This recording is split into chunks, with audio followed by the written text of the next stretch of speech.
Hey, do you feel that? Feel what, exactly? There's something humming, something powerful, like an energy.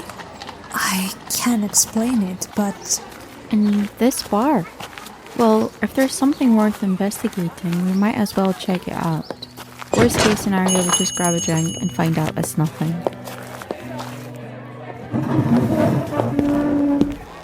Welcome to the Sylver Arrow Saloon. What can I get you? Hi, something sweet and cold? A tea, if you may? I'm on it.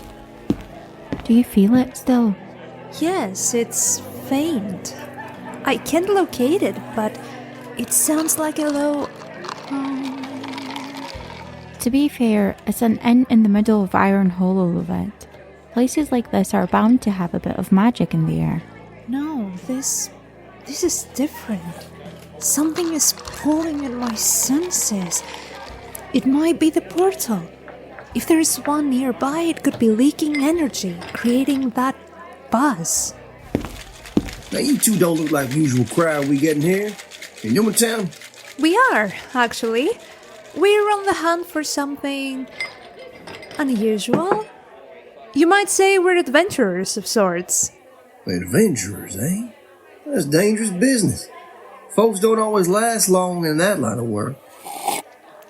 So, what kind of unusual are you two hunting for? We are searching for a portal. We've been following rumors, faint traces, anything that might give us a lead. You're probably looking for the planar crossroads. That's no small feat. Exactly. Do you know where it is? That kind of knowledge doesn't come cheap, you know. But, if you're up for a bit of work, I might have a job for you. Everything comes with a cost nowadays. That's fair. What kind of job? I need you to help me defend my bar. There's a group of people that are planning on attacking tonight. What kind of people? There's a bunch of outlaws. Bandits. Are they looking for something specific? Like gold? Money? Oh, they're after more than just money. They want control. This town sits in the middle of a major trade route. Now they figure taking over the Sylver Arrow is their first step to dominating Iron Hollow itself. Yeah, they've been muscling out local businesses, spreading fear, trying to break the town's spirit. If they get their way, Iron Hollow won't be the bustling, free-wheeling place it is now. Be a goddamn puppet town under their thumb. And every honest trader, every traveler, will pay for the privilege of passing through. Long as I'm standing, that's not gonna happen. They think I'm just some quiet barkeep. They've forgotten who they're dealing with. We'll help you. Eryndor. Nice to meet you, Eryndor. I'm Lovette. I'm Sionnach. Oh, I thank you, ladies.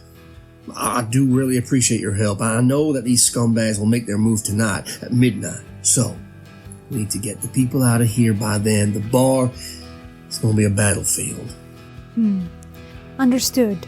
We start at midnight.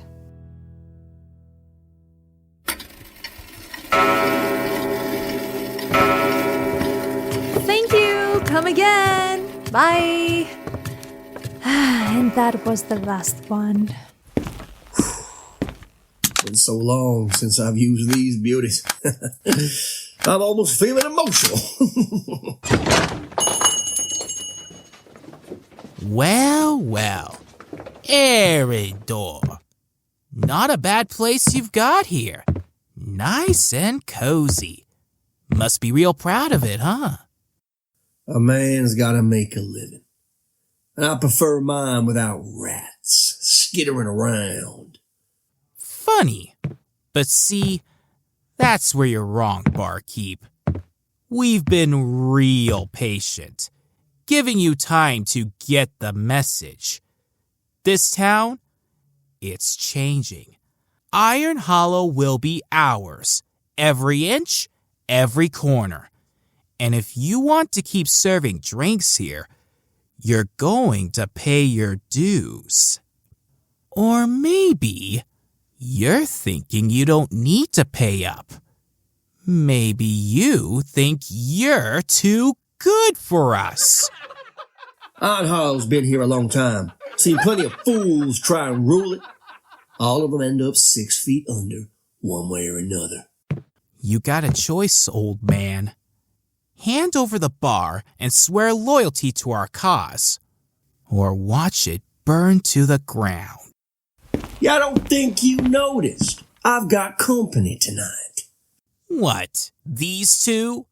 A couple of little girls? Ha! Tell you what, why don't you hand him over? And maybe we'll have some fun first before we... Oh, is that fun enough for you? You little witch! Get them! Don't leave one standing!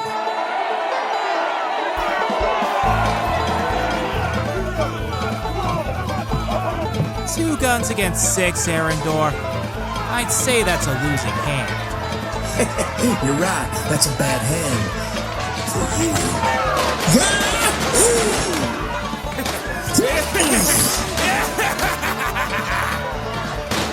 We need distraction. Someone to get him off our backs. Say no more.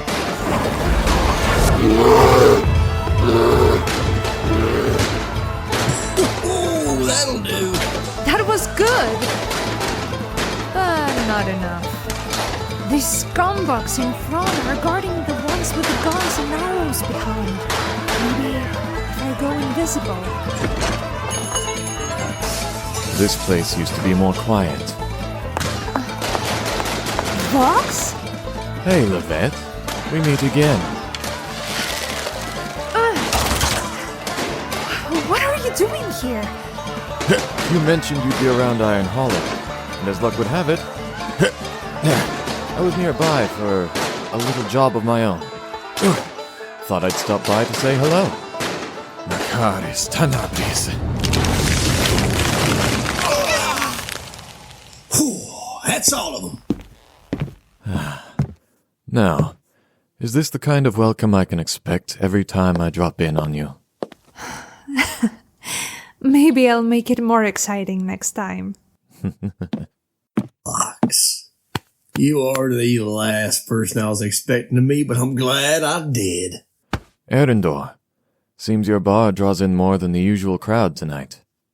Wait, you two know each other? Vox is a frequent guest. Usually turns up on quieter nights, though. Less gunfire. More wine.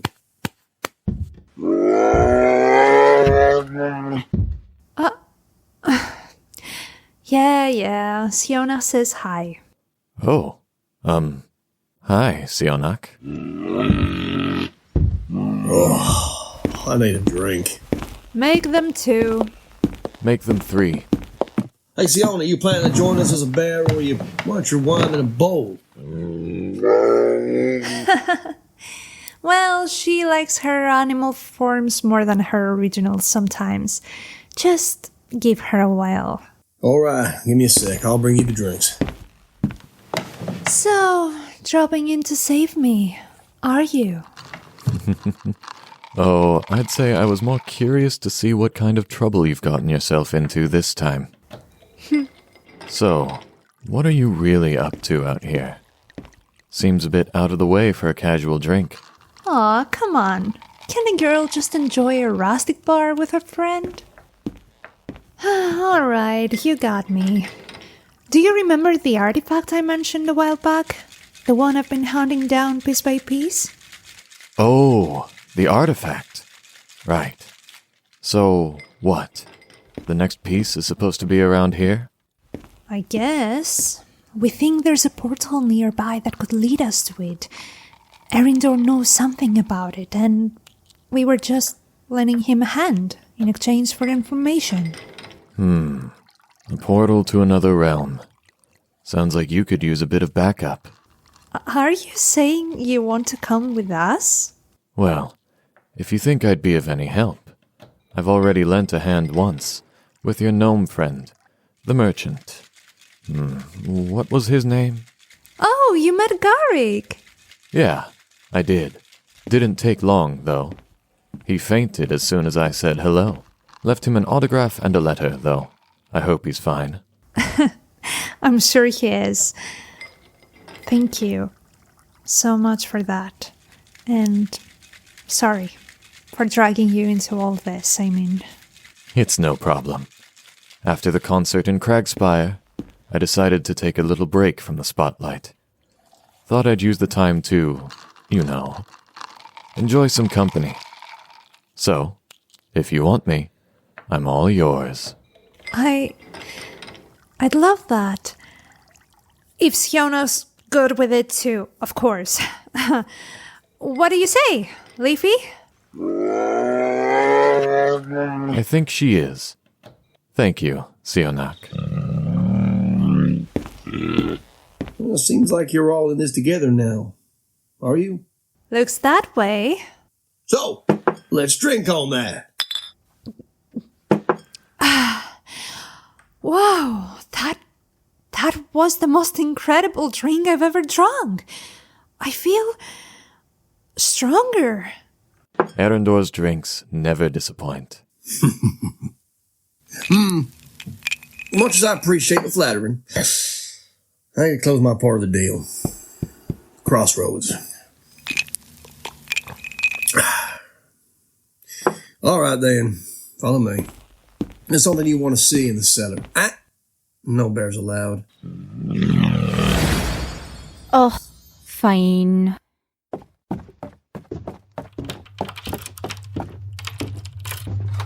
A portal. Down here. I knew it! I felt it! Huh. Yeah, sorry about that. You have a keen ear. I'll give you that. But why do you even have a portal like this under your bar? You think of a grand, amazing story behind it, but the reality is much simpler and boring. When I bought this land, nothing but a dusty patch of wild frontier. You see, building this bar took every coin I had, months of hard work. And just as I was putting the finishing touches on this place, that portal appeared out of nowhere, right in the cellar. And you just decided to keep it. After all the time and money I spent, I was not about to tear this place down and start over, no sir. Plus, I figured maybe there was a reason it was here.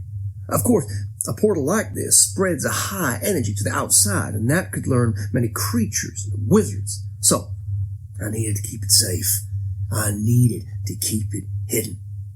A friend of mine, a great artificer, you see, he built this whole safe box with materials that keep the energy limited only inside here. There's such a small amount of energy that goes on the outside. That's why I was so curious you found out. And that's how I realized you were both strong enough to help me. That makes sense. Have you ever used it? Yes. But it wasn't until later I discovered it was connected to something they call the plane of crossroads. You see, the plane that touches countless realms, countless ingredients. So that's what makes your drink so special. Oh, exactly. It gives me access to rare ingredients, things most folks can't even dream of. The elven wines from the Sylvan Glades, Stormile ales, herbs from the Shadow Realm. It's how the Sylver Arrow became the talk of the town. But let's keep this between us, eh? For the sake of the brand. It's not something I open lightly. It's sealed tight, unless I absolutely need something special. Before you go, I need to tell you that not all paths through that portal lead to safe places.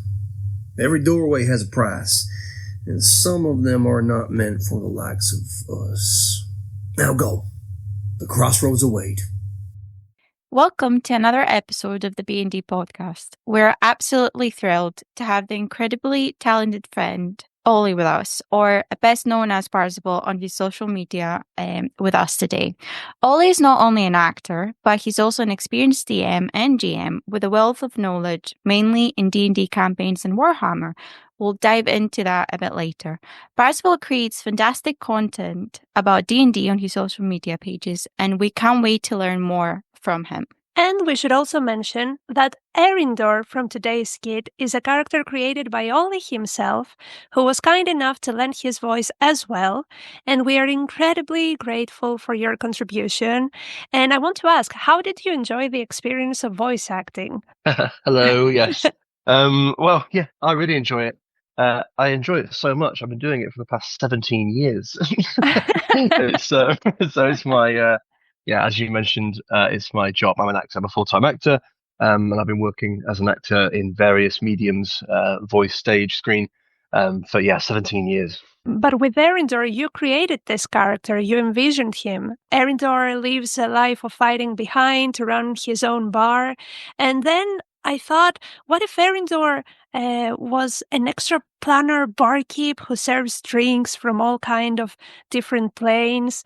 And that's why his bar is so unique and famous. And Oli was like, yes, let's do it. And it was very exciting to collaborate. Yeah. And brainstorm with you like that. Yeah, he was nice to come up with. The idea really was from a very personal place at the time when I was like, wow, I would absolutely love to own a pub one day. I would love to run a bar, and I think that kind of quiet life is something I'm really looking to search for in my in my later years. Like working in the city, as I say, for a long time now, and looking in the next couple of years to be moving back to the countryside, back up to the north, and that sounds so great. Yeah. So is Eryndor a character you just came up with on the spot, or you aspired to him way before? Yeah, so I came up with him when I first spoke to you guys, and you were like, you can kind of do whatever you want, like just come up with something, and then we will riff about it, which we did. And I just re-listened to the first season of NADPod, and there's a section in that around the sort of 50-60 episode era where Brennan Lee Mulligan comes in and he plays Deadeye, and I was like, that is such a good idea. I just love that voice. I love doing American accents. I love kind of doing that like yeehaw kind of vibe. And I think it's just like you immediately see. With those kind of accents, you immediately see a character, and I haven't done anything like that in a while. So then Eryndor came through. That was great. And, we can also assume a different background, extraplanar barkeep or something with that. Yeah, exactly. Yeah, that sort of it's going to be subclass. Subclass bartender. Yeah. That's so great. Yeah. But you're quite an artistic person, so that makes perfect sense for you to create something like that. And in this podcast, our motto is artists supporting artists. So we will always be excited to showcase people's hard work, since you actually deserve it. So thank you so much for being with us today to discuss many things about you, your work, and D&D in general. So I will start with the first question, if you're okay with us. Go ahead. Can you tell us a little bit about your background in acting and how you got started in the industry? Yeah, so as I mentioned, been an actor in many forms since I was 17 years old. I'm 35 now, and I moved to the big smoke, London city, when I was 17, and been here since then. Went into did all the standard stuff, drama school, which was kind of a weird time because as a younger person, I was very disillusioned with the kind of education system as a whole, and just like struggles with authority and all that kind of stuff. So a little bit of a tearaway, and found this kind of, which I suppose now everyone's like, oh, you have ADHD, right? When you're a kid and you're a little bugger, you're like, no one can work it out. It's like, just stop giving him sugar. He should be okay. Turns out I still have sugar and I'm still not okay. But I get it. Yeah, most artists do. I found that acting and performing was kind of channeling this this kind of energy within me that I didn't really know what to do with as a young man.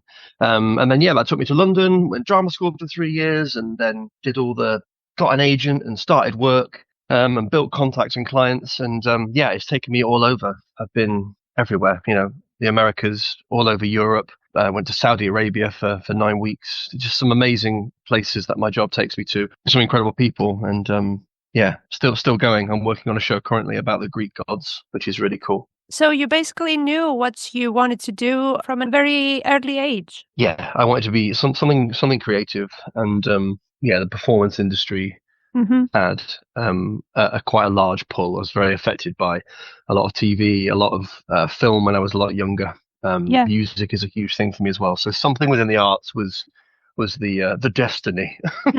That's very important, actually, to, Yeah, for sure. because you had the time, you know what you wanted to do. Not many kids have that. Not many people have that. So it's very important. Especially nowadays, I suppose. Yeah, exactly. So as an actor, do you find that your skills translate into playing D&D, especially when role-playing characters? Yeah, hugely. I mean, such a cool avenue creatively. Yeah, I'm able to sort of immediately transfer all those skills straight into the table.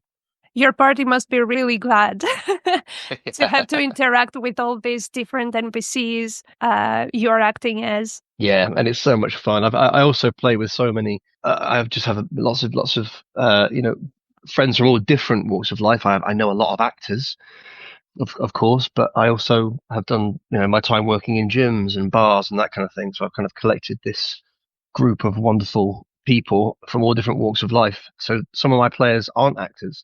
Some of my players work behind, backstage. One of my players used to be in finance. All these things. So that's something that really excites me as well about D&D and storytelling in general. I can bring these people together and create this very personal story for we play for a long time, 6-7 hours. And everyone's kind of in it. It doesn't really matter what background you're from or where you are from. Everyone engages in this same world for that time. There's something really lovely about that. So I guess you I agree so much to what you just said. I just wanted to add something because you talked about bars, working in a bar and being an actor. For me, I have to say the best actors and the best DMs are actually bartenders because you listen to everyone's stories and then it's just so easy to create your own because you get so many inspiring stories. You hear so many inspiring stories and also you've got the innate talent to speak to people. So it's just, I think you are right wherever you're coming from. It doesn't matter. But some people have the gift of that. And I think most of them work in hospitality. Yeah, because it does. A lot of my stories, I know that obviously we all play a fantasy game, but at the root of those stories, it's all personal experience. You're writing from personal experience or something that you've seen or heard or spoken to, informs your decisions to write. And super, super important. So you prefer playing a DM over a player, I guess? Yeah, I guess so. It's one of those things where it's just become a thing. I'm just a DM now. Everyone just wants me to DM for them, and I do play. I do still play. I play in three campaigns. One we're actually doing session 0 this evening, which is quite exciting. Another one is one with like 15, 20 players. And it's very similar to your Discord where you have a tavern and the DM, my good friend Ben the DM. He will put out, right, there's an adventure going up on Wednesday the 27th at 7 p.m. Who wants in? And it's kind of whoever gets there first then gets to go on the adventure. And it's really nice. It's really good. It's called the West Marshes. And it's an already created world that we exist in, But yeah, I do prefer DMing. A little bit more control. So you're like, this is going to be my personality for the rest of my life. Yeah, pretty much. Yeah. The forever DM curse. That's it. The forever DM. Yeah. You also run Wolf and Pine, a professional dog training business. How did that come about and how do you balance it with your creative pursuit? Yeah, I do. So that came about as like a side hustle. I love working with animals and it's been a passion of mine for a long time since I was a young lad growing up in the countryside, and it genuinely just started out as dog walking, just as a little side hustle, bit of money. While I was sort of performing in the evening, it worked perfectly because I would look after the dogs in the day. And then, over the past few years, that's developed into me getting some professional training and getting my accreditations to then launching Wolf and Pine, which is, my business. And now that kind of exists on an adjacent plane to my life. So my acting happens in the evening and I can go and do a show and perform in the show. And then my day is my my business. So it's worked out really well. Do you have your own pets in the house? I wish I did. No, I don't. I'm surrounded by dogs all the time. So I don't quite need one just yet. That makes sense. It does sound like a dream job as well. It's great. That's yeah, so everyone says true. that. Surrounding Yeah. by dogs. So, during your time playing D&D, I imagine you played a lot of different characters. So, my question is, do you have a favorite, and what makes them stand out as one? So my favorite one is one that I've been playing more recently, actually. He's called Whistler, and he has a squirrel familiar called Hampshire, and he is a character that I created for the West Marches. I was mentioning before, that kind of like big player-based campaign. And I decided to go quite rogue, not a rogue, a druid, but I created my own race. So he is he's a spaniel. I know that like canines exist within the world of D&D and you can play them. So yeah, I created the Canis Wanderer. So yeah, he's a spaniel druid. So cool. I need that. I need Yeah, to it's buy great. this class and race. It's a lot of fun. It's like he has, it's kind of like unarmed strike in a sense as well, because he has plus to his attacks because he has claws and things. And yes, he's from the north. He's a lovely little dog, and he goes on adventures and has fun with his friends. It's very sweet. It's cool. I like him a lot. Is he And an I love the officer? name as well. He's the DM said, you are adventurers in this world, but what's your, where do you exist? Where do you fit? So I decided that he's a postman. So he delivers letters and mail. And if you can make a bit of coin on the side doing adventures, which is quite nice because we get to choose adventures, it means that I can be quite picky with them and say, well, actually, yes, there is a problem on the other side of the map, and we won't be able to get there unless we clear this path, and the mail won't get through. So we better take this adventure. It's quite fun, So it just gives you a reason, a constant reason for playing, the reason why you would choose that job. It means that before you've even put pen to paper and bums on seats to play, before you've rolled any dice, you're already invested in a character because you have a reason to go on this adventure. So it's really, really nice. But yeah, so that's Whistler in Hampshire. He sounds so great, so adorable. I also love the fact that he became dog's worst enemy in Postman. Postman, exactly. Yes. I thought it was quite ironic, but yeah.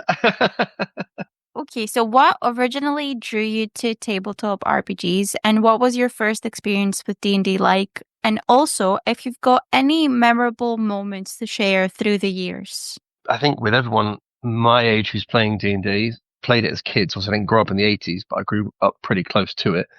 So I knew it was a thing that existed when I was a young boy, and I was a massive gamer. I love gaming. I still do, and although I didn't play it much as a kid, I knew it existed and played it in its very kind of early kind of forms. It was very, very sort of a crude way of playing D&D, where we just ended up just shouting at each other and throwing dice and not really understanding what's going on. I then revisited it through kind of lockdown, as most people did, and then kind of got into it that way. I feel like as soon as you mention D&D, people go, "Oh my God, you play D&D? So do I!" And everyone just seems to play D&D in some way. So it's now obviously it's a huge part of my life. I play every week, and I have over 150 plus hours of DMing and probably even more playing. So yeah, that's the kind of journey of it. How old were you when you started this whole journey? Well, I guess the very, very first time I played D&D was when I was probably like 11, 12. Which edition did you play back then? Oh, that's what I mean. It's one of those things where I didn't have the books and I didn't have these things. It was just a little side game, and I was 11, 12 years old, and then didn't think anything of it. I was like, it just wasn't a thing back then in the 90s, in sort of rural Yorkshire. But one of my mates had heard of it, and we tried to do it, and it seemed quite complicated, and we didn't really understand, and we were all sharing a set of dice. But yeah, it was more like an improvisation thing. Yeah, that's what it was. It was more improv and just like talking. It was, there's this thing going around in America, and there's this thing called Dungeons and Dragons, and it's really fun. And we would talk about it, and but obviously we didn't. I know it sounds like it's all those years ago, but There wasn't really like internet and stuff like that back then, and there wasn't really like iPhones and things. I sound really Of old. course. That is such a You know. core memory to have, though. I wish I had this as well. Yeah. It just wasn't as accessible as it was now. I mean, of course, there was. I'm only 35, so there was internet access, and there was TVs, and there was Game Boys, and all that kind of stuff. But yeah, in terms of like Discord and Zoom meetings and things like that, no way. So it had to be in person. And things like that, like D&D is now. It's can take on so many forms. I was pretty young when I was first introduced to D&D, but then didn't really find it again until I was in my late 20s. And it also had a bad reputation back then. The This satanic panic era. Yeah, I was looking at that the other day. I don't know why. It's kind of done the rounds on Instagram and stuff again. There's that lad who, people don't make sense most of the time. I don't know. You're telling me. Yeah, it's so silly. Yeah, the satanic panic. Yeah, that was great. Yeah. I think that was Totally. mostly in the States, though. It wasn't so much in the UK or in Europe. It was mostly there. For sure. I mean, yeah, the America makes things famous, doesn't it? D&D didn't quite reach the Fair Isles of England, I think, for me until I was in my late 20s properly. So I have another question, though. Your current campaign is set in, correct me if I'm spelling this wrong, Sareta? My campaign is Eldoria, but the campaign that I'm playing in this evening is Soretta. Oh, okay. So can you give us misspelled it. a quick overview of the world and what makes it so unique? So my campaign is set in the world of Eldoria, which is a high fantasy setting, obviously, and it has been broken down, I suppose, into almost like islands that have joined together. The idea was that there were five gods who created this part of the world on this plane, and they all lived on these 5 separate islands. In a kind of a bid for unity, they joined these islands together, the islands of Eldoria. So you have Frostholm in the north, you have Draktar and Eryndor in the south. To the east, you have Sylvanor and the Uncharted Forest, and to the west, you have the Whisperwind Isles. And all these have come down to form this huge, land mass in the middle of the ocean. And then the gods disappeared and gave it to the people as almost like an Eden. But then civilization gets in the way. Thousands of years later, wars have been put up, kingdoms have been built, wars are being run. And my players started this journey in this world at the University of Eryndor, the Strange Trails Adventuring Academy, level 1. In first year, and that's where they started. Can you play as a cleric or, I don't know, a paladin? Yep. You can play any class you like. So I've got in my party, these guys are playing a sorcerer, which is Depala, who's my friend Danny. Ben is playing a ranger. It's quite funny that Ben was like, I played a lot of D&D. The character that I want to play is someone whose parents like him, and he just wants to go to school. I was like, great. So he's playing a ranger called Sal. And then we have my friend Lewis playing Mabs, who is a wizard. And then my good friend Kate, who is playing fighter, but is disguised. She's actually a sorcerer. So she's actually, unbeknownst to the players, up to level 5. She was playing off 2 character sheets. It was really cool. I hope we didn't spoil anything.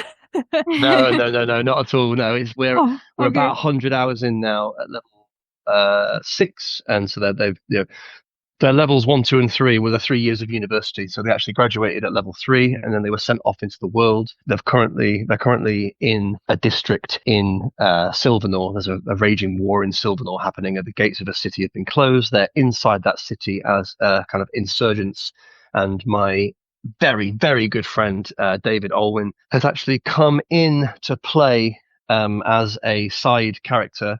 And he's an amazing artist. He is a voiceover artist for some of the characters in Baldur's Gate. So we're having immense amounts of fun with him.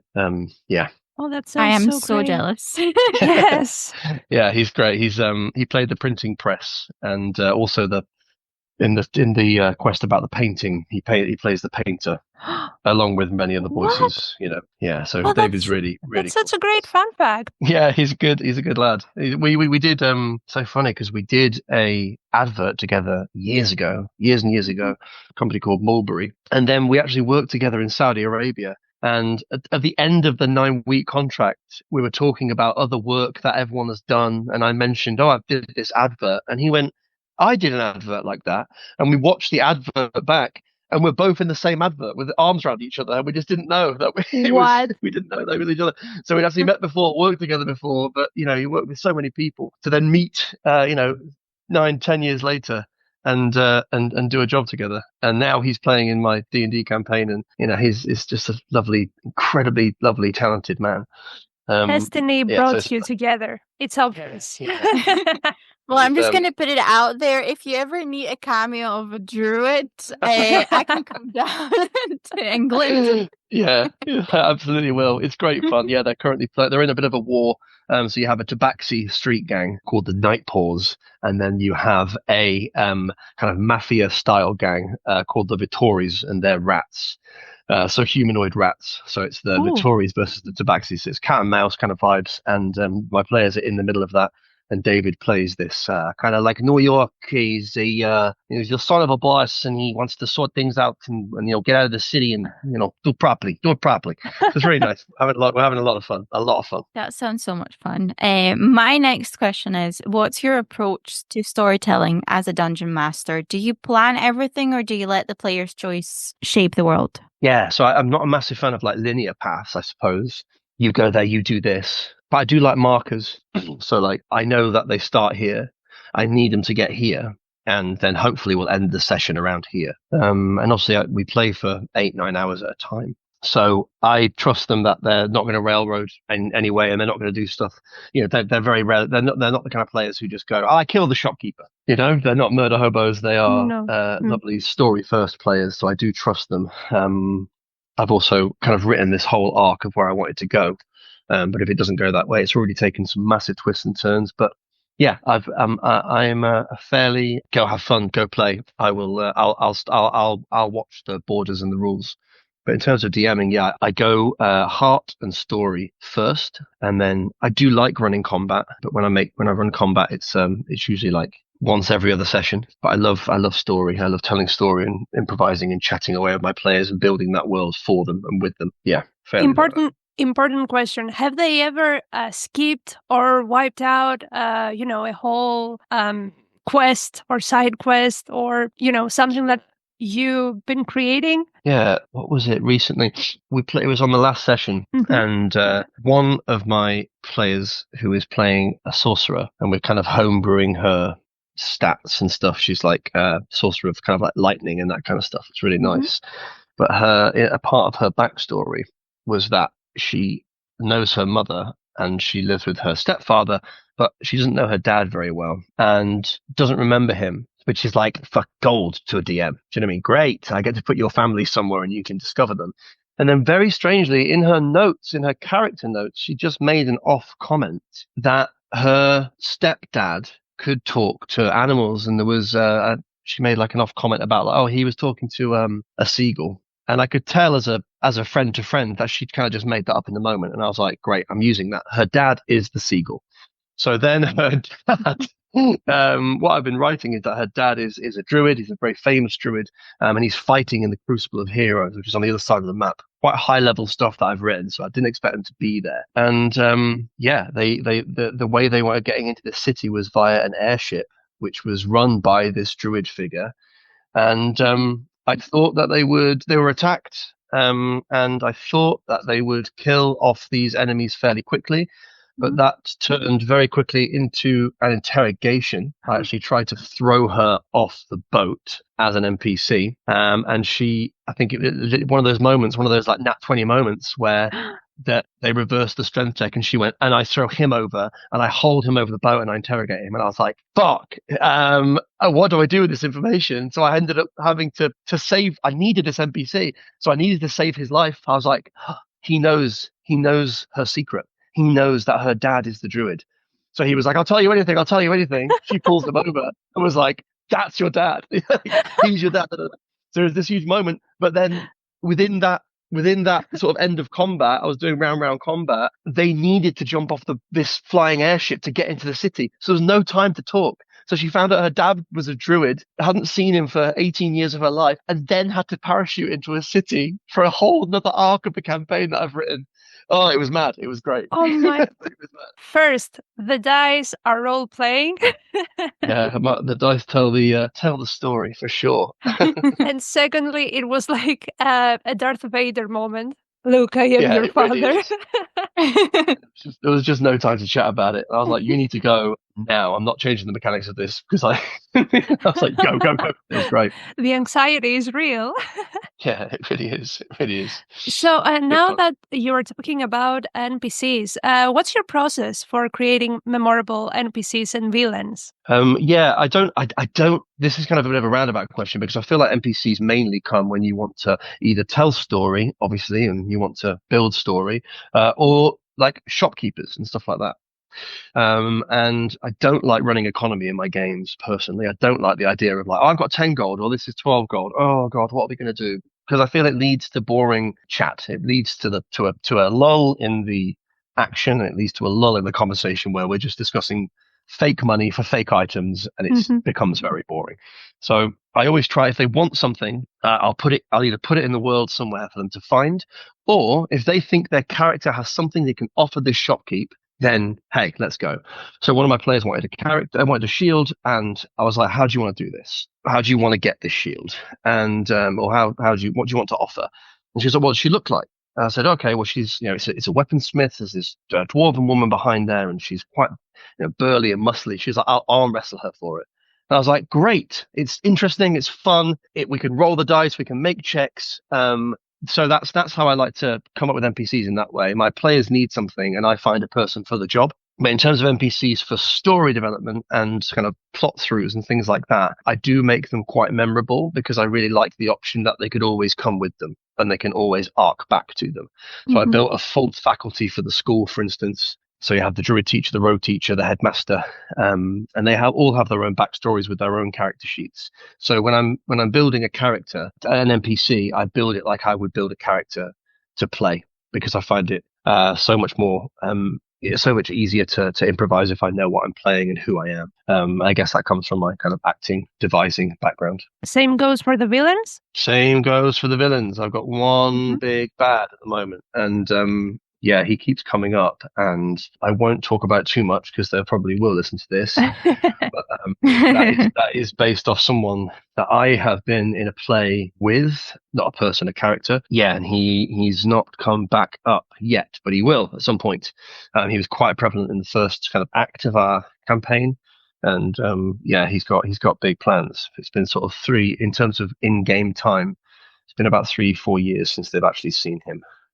Ooh, your villains are, this just bad guy, or they may be, morally gray, or, I can get why they're doing this, but this is wrong and we have to fight it, but I understand, Yeah, that's where it becomes interesting. And I think Matt Merce says something along those lines, or someone like Murph or Brennan Mulligan, they do say that actually building a character, building a villain is not about just being like, I'm big and scary and I've got a black cloak on with fangs, I've got a big sword and I want to kill everyone. That's extremely hollow and it's very boring. Because if you're just killing someone who wants to kill someone, then you're just immediately eradicating a threat, like very quickly. If you have a villain who has a family and you have a villain who has a following and has somewhere to live and is doing this thing to the world and believes in following through with his vision as much as your players believe in following through with theirs, then there's huge tension there because you're just then battling. It's then a battle. It's not only a physical battle. It's not only combat heavy, but it's a battle of wits and a battle of conversation and a battle of like feelings and human interaction and human feelings and human loss and gain. All of my players in real life and in game have felt loss in their life. Okay, yes, this guy is very big and scary and he's killing a lot of people and burning orphanages or whatever, but it's all through, if you kind of explore trauma through your villains, it's a really, you make a good bad guy. I find this so amazing because all the characters, all of us, let's keep it in D&D, all the characters have traumas, but the difference is the choices that these characters make. in their lives. So Yeah. maybe some people do the wrong choices, whatever Exactly.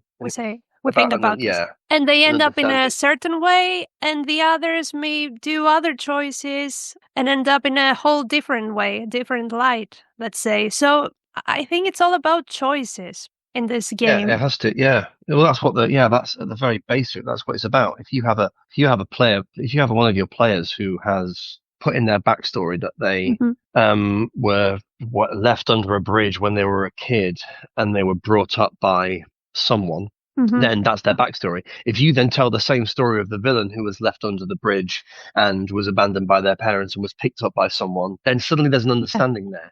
But we are from the same life. You just went the wrong way, dude. And whereas the other person is saying exactly the same about your character. It's I can't remember what film it's from now, but it's a fantastic quote. And it's you lie and you kill in the service of liars and killers. I don't know what it's from, but it's that kind of thing. It's like you don't think you're doing good. You're still killing people. You're still lying. You're still stealing. You're still gaining from this adventure, this holier than thou. We are level 20 and all that kind of stuff. Like it's an interesting thing to play with. That you're scary people. You have magic and you wield powers and you have swords and you think, why wouldn't someone want to bring you down? Why wouldn't someone have a chip on their shoulder about you? People like you. And I think the party plays a big role in this too, because, when you are bonding with your fellow players, you become more emotional to them. You become stronger maybe because you want to protect them, because you feel less alone, in case you bond with them. If you don't bond with them. For sure. Yeah, and it's about checking in with your players as well. We've had tears at our table, just through some of the storytelling that we're working on together. It's a lovely thing. It really is. But it's always got to be safe because everyone's gone through something in their life. Sorry, I was just going to say that I think that's what people need to realize, that it's collaborative storytelling. It's not just you being the DM narrating the story. You need to make sure to remember that all the players play a part in your story as well.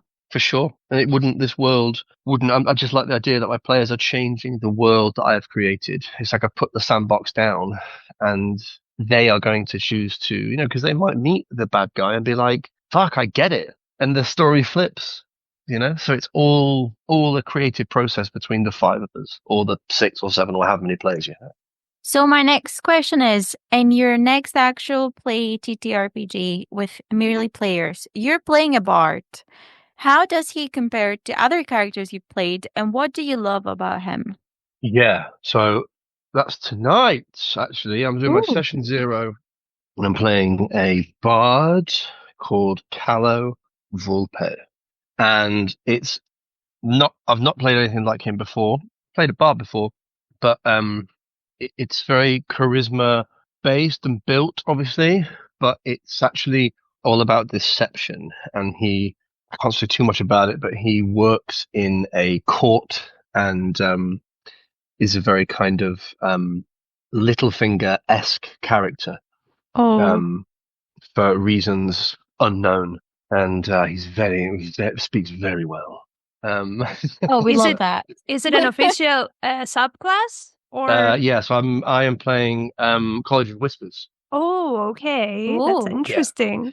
You're preparing, I've heard that you're preparing a high-level Warhammer-inspired one-shot.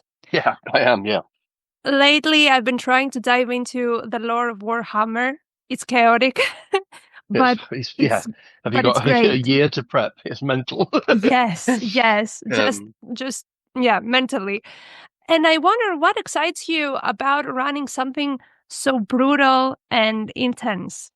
I have only really got into Warhammer this year with a good friend of mine called David, and he is an amazing man, very cool guy, and he is the kind of living embodiment of Titus. He's absolutely huge. He's a personal trainer. He has tattoos all down his arms, and he's from South Africa. And excuse my French, he's scary as fuck. But he's got a heart of gold. And he loves Warhammer. And absolutely, that's his thing.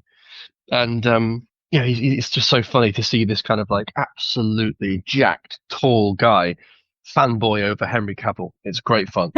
So he kind of got me into that. And there was a recent, I can't remember what it's called now, sorry, but it's on Amazon Prime or something, where they do, there's a Warhammer one, there's a Pac-Man one, and they do these shorts kind of thing. And the Warhammer short that I was watching was, it's kind of like a tunnel, and they're just walking down it, and they're just taking out these enemies as they go. And I was like, oh, that's a really nice idea for a D&D campaign. However, the speed at which they're coming, these kind of Tyranids are charging towards them, and they're just absolutely mowing them down. D&D combat doesn't really work in that kind of way. As you know, it's turn-based, and action economy gets quite bogged down in it. So my idea for it is that they play quite a high level, so probably around level 10, and they have to, it'll be quite linear, obviously, but there effectively will be 6 or 7 battle maps, and there may be an opportunity to rest in between. But they're taking on hordes and hordes and hordes of enemies, in the sense that one enemy would represent 30. So a lot of it is going to be in the description of the kills. They'll be quite low HP, and the action economy will still work. An action will be, I swing my sword, and instead of does it hit one, the group of 30 enemies will have an AC of, let's say, 11. So a hit means that you automatically take these enemies out. So it just really adds a level of, my players are able to say, does it hit? Great. I carve straight through 30, grab one by the face, straight through the stomach, throw the other, it's a lot more, it's a lot more descriptive, because there won't be any improv, and there won't be any, NPC dialogue. It's all going to be heavy combat. So I was like, how do I get them talking in combat? Well, the HP is irrelevant as long as they hit the AC. That's what matters. So the players have HP, the enemies don't, unless they're playing a bit more of a bigger enemy. So that's the idea behind it. That they're able to be descriptive and fun. Combat will be very, very quick. Hopefully they'll be able to try and simulate that feeling of fighting those hordes of enemies. The story unfolding. That sounds so great and so epic. Just constantly trying to find new ways of playing. That's the beautiful thing about tabletop. I would fangirl too. I don't blame him. Yeah. It's so funny. He's very funny. Unfortunately, I'm a lover, not a fighter. So. You can stay at the back. You stay back at base. That's true. Yeah, it's not something you can my next question. Yeah. I was going to say that my next question is, and it's one of my favorite questions ever. If you could play a D&D game with any actors, living or dead, who would you pick and why? Goodness me, that is a good question. It would be, I think, someone like it would be a big mix. My first one would be Elvis, because I think the idea of explaining something like D&D to someone like him would be just so funny. Do you know what I mean? Yeah. So I roll roll the dice, and then I have my AC. I don't know what to press. What do I do? How do I work on my dexterity modifier? It's kind of nice. It's such a stupid idea. This guy in the 50s trying to work out what a fucking D&D character sheet is. Maybe someone like Winston Churchill, a strategist, someone who's been in boots on the ground. And then I think someone like Jack Black would be ultimately the most amount of fun. Yeah, and then I think in terms of I think DMing is a different question. I think someone like Scorsese or DiCaprio to kind of to DM. I want to join this table, please. Yeah.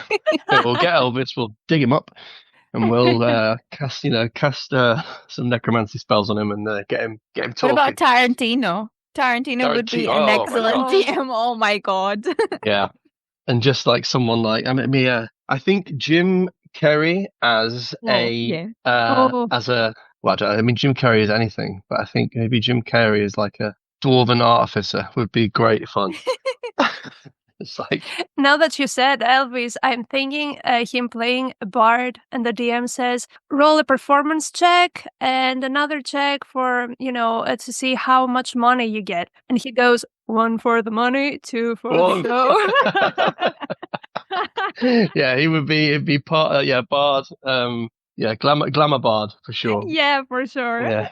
But they all have their own modifiers, so like Elvis would have a +20 to performance or something mental. If you sing the song, you'll get an extra, an advantage on that roll. Yeah, that advantage, yeah. Use a bardic. Now I feel bad for the one I chose, because obviously you chose all these really important people, and I'm really cheesy, and I would only choose to play with Liam O'Brien, because I think I would not be able to survive if I ever get to play on the same table with him. Tale as old as time.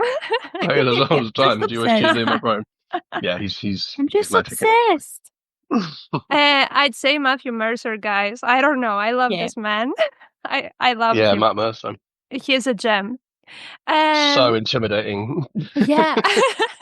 And finally, a question we love to ask our guests. What is your favorite class and race or species to play? Or what do you identify as? I think the stuff that I enjoy playing the most is, some people who will probably listen to this and laugh at me, but I think it's going to be a rogue. Because the reason why they laugh is because the first campaign that I played with Millie players, for instance, I played a ranger, but they're just like, he had this arrogance about him where he just wanted to do everything. So I took all the rogue stuff, and the rogue player wasn't doing any of it. And I was like, I'll pick the lock. It would be me, the ranger, with like no thieves' tools, anything. It was great fun. So I think a rogue. There's also something about a ranger. I know it's so boring and so basic, but it's really hard, isn't it? I think rogue. I'm going to go with rogue. And as a race? Variant human. You just get more stuff. Or halflings. You can reroll ones. We love halflings here. Yeah, if you don't play a halfling, take lucky. Simple as that. Of course. And our last question today. Do you have any words of wisdom for the new DMs out there, or any advice you'd like to share? I would say to not be scared of it. It's not, the pressure doesn't have to be on you. Just because you are creating the world, just like you said earlier, it is a collaborative process. So it doesn't matter if every single blade of grass and every single building and every single tavern has a name and they all have people who live fully in them.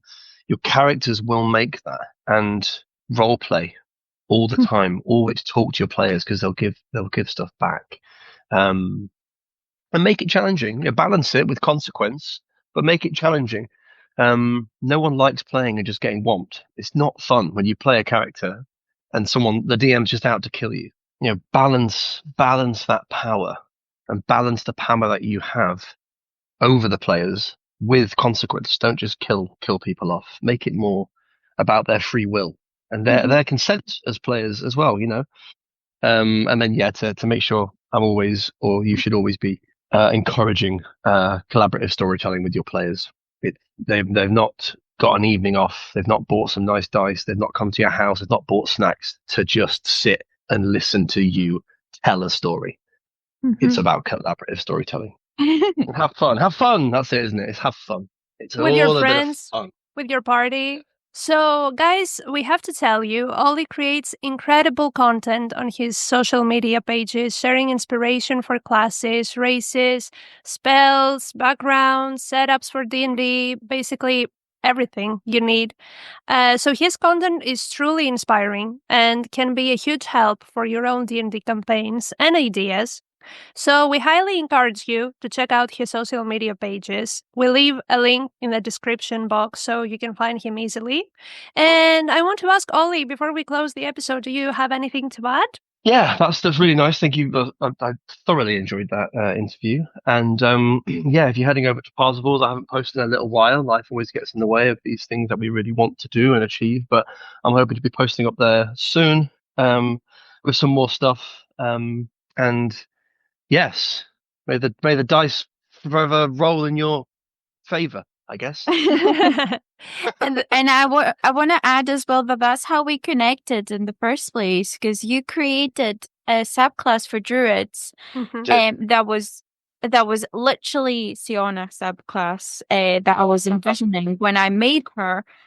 And I fell in love with it so quickly. I was like, I need to get this right now. If I ever get to play Sionnach, because hopefully I will at some point, I'm going to use that. So thank you so much for that.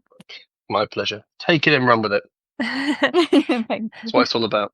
And thank you so much for being here today and for being part of this episode. It's been such a delight having you with us, both as yourself and as Eryndor, of course, because he's such a cool character. We wish you all the best with whatever you do next. And of course, a huge thank you to all of you guys for tuning in once again. We hope you liked this discussion as much as we did, and we can't wait to see you again in the next episode. So until then, may all your rolls be a natural 20. Bye! Bye. Bye.